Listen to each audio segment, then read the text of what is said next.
It is story time. This. Let me slow down. I'm so excited. Hi. Hello.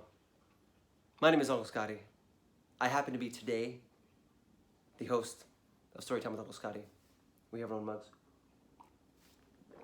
As I was trying to say earlier, before I could get words out of my mouth, this is a very special Storytime with Uncle Scotty because I realized after the last chapter that we only have 2 chapters left, which means I think if we can behave ourselves, we will finish Fantastic Mr. Fox today. Already. It's just like a little baby book, like a little baby novel, isn't it? It's been a great adventure so far, and I think we just have 2 chapters left, and I think we can probably read those today, if that's okay with you, if you're buckled in and ready to go on this wild ride, not with Mr. Toad, but Mr. Fox, who happens to be a touch more fantastic than Mr. Toad, but Mr. Toad has a wilder ride than Mr. Fox may have been on, even though Mr. Fox's ride was pretty wild, if you ask me. Okay, now, Fox, Baby Fox, Badger have just left Bean's Secret Cider Stash. Bean's Secret Cider Cellar, that's what it was. Bean's Secret Cider Cellar. And they were there and they almost got caught by this woman. Mabel. Maybe it's Mabel, maybe it's Maybelline. Who knows? Easy, breezy, beautiful. Maybe it's Maybelline. Maybe it's Mabel.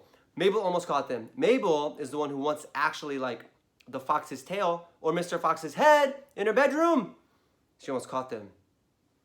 They escaped, it seems. So now, I believe that they are headed back to the feast that Mrs. Fox has been preparing with 3 chickens, 3 ducks, 3 geese, 3 hams, sides of bacon, and jugs of cider. And there are the foxes, the badgers, the moles, the rabbits, and the weasels, I believe, all at dinner, or told to meet at dinner. Let's see what happens now. Chapter 17, The Great Feast. Back in the tunnel, they paused so that Mr. Fox could brick up the hole in the wall. He was humming to himself as he put the bricks in place. I can still taste that glorious cider, he said. What an impudent fellow rat is. Impudent. I'm gonna guess that means like rude. It's like a rude boy. Impudent fellow. Rat is. He has bad manners, Badger said. All rats have bad manners. I've never met a polite rat yet. And he drinks too much, said Mr. Fox, putting the last brick in place. There we are. Now, home to the feast. They grabbed their jars of cider and off they went. Mr. Fox was in front. The smallest fox came next, and the badger last. Along the tunnel they flew, past the turning that led to Bunce's mighty storehouse, past Boggis's chicken house number 1, and then up the long home stretch towards the place where they knew Mrs. Fox would be waiting. Keep it up, my darlings, shouted Mr. Fox. We'll soon be there. Just think what's waiting for us at the other end, and just think what we're bringing home with us in these jars. That ought to cheer up poor Mrs. Fox. Mr. Fox sang a little song as he ran. Home again, swiftly I glide, back to my beautiful bride. She'll not feel so rotten as soon as she's gotten some cider inside her inside. Then the badger joined in. Oh, poor Mrs. Badger, he cried, so hungry she very near died. But she'll not feel so hollow if only she'll swallow some cider inside her inside. They were singing as they rounded the final corner and burst upon the most wonderful and amazing sight any of them had ever seen. The feast was just beginning. A large dining room had been hollowed out of the earth, and in the middle of it, seated around a huge table, were no less than 29 animals. Wow! They were Mrs. Fox and 3 small foxes, Mrs. Badger and 3 small badgers, Mole, Mrs. Mole, 4 small moles, Rabbit, Mrs. Rabbit, 5 small rabbits, Weasel and Mrs. Weasel, 6 small weasels. The table was covered with chickens and ducks and geese and hams and bacon. and everyone was tucking into the lovely food. Just getting going. Look at that. Look at that. See, all the rabbits, all the weasels, all the badgers, all the foxes, all the moles.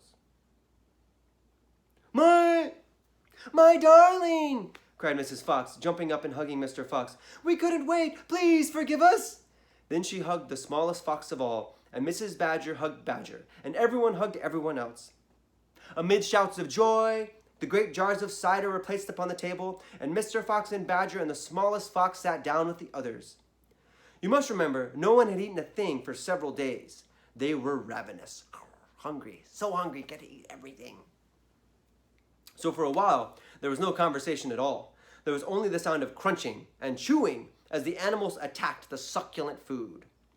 At last, Badger stood up. He raised the glass of cider and called out, "A toast!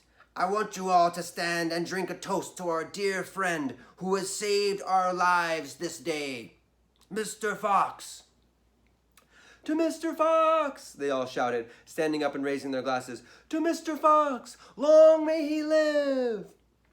Then Mrs. Fox got shyly to her feet and said, I don't want to make a speech. I just want to say one thing, and it is this. My husband is a fantastic fox. Everyone clapped and cheered. Then Mr. Fox himself stood up. "This delicious meal," he began, and he stopped. In the silence that followed, he let fly a tremendous belch. There was laughter and more clapping. "This delicious meal, my friends," he went on, "is by courtesy of Messrs. Bogus, Bunce, and Bean." There was more cheering and laughter. "And I hope you have enjoyed it as much as I have."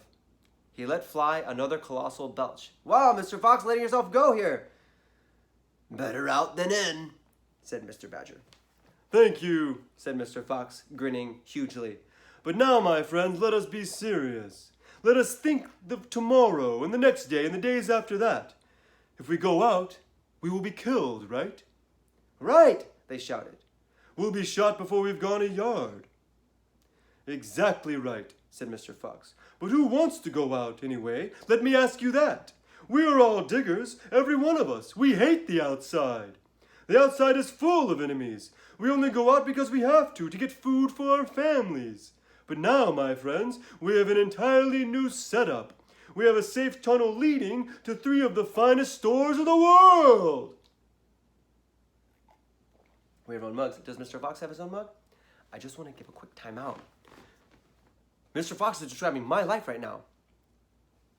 I don't need to go outside. I just got to go outside to get food. Otherwise, I can stay in here. Stay in here all the time. It's safer in here. Better in here. I can wash my hands in here. Mr. Fox gets it.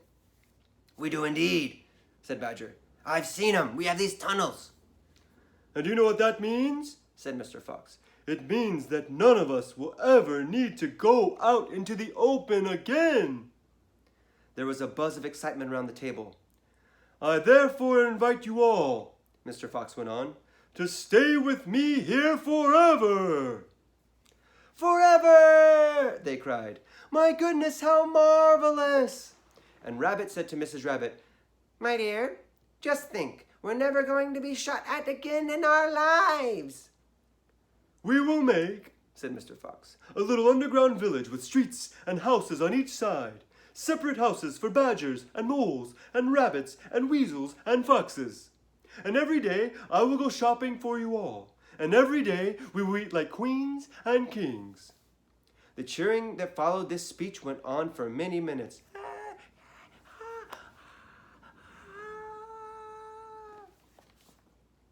I was trying to do this.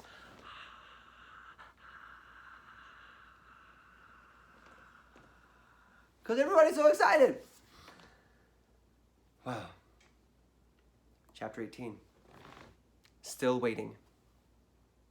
Outside the fox's hole, Bogus and Bunce and Bean sat beside their tents with their guns on their laps. It was beginning to rain.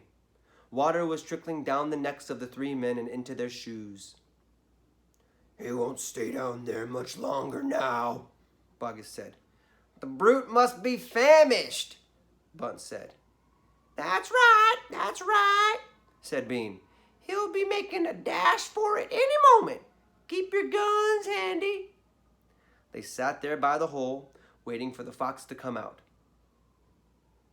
And as far as I know, they're still waiting. Maybe the police are coming after them. The end! That is the end of Fantastic Mr. Fox. Wow! It really was just like a week in the life of Fantastic Mr. Fox, huh? And the foxes. They got into a jam. They couldn't leave their house. They got creative.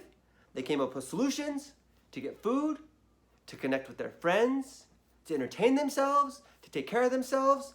They got creative with their living situation. They're going to build a village down there.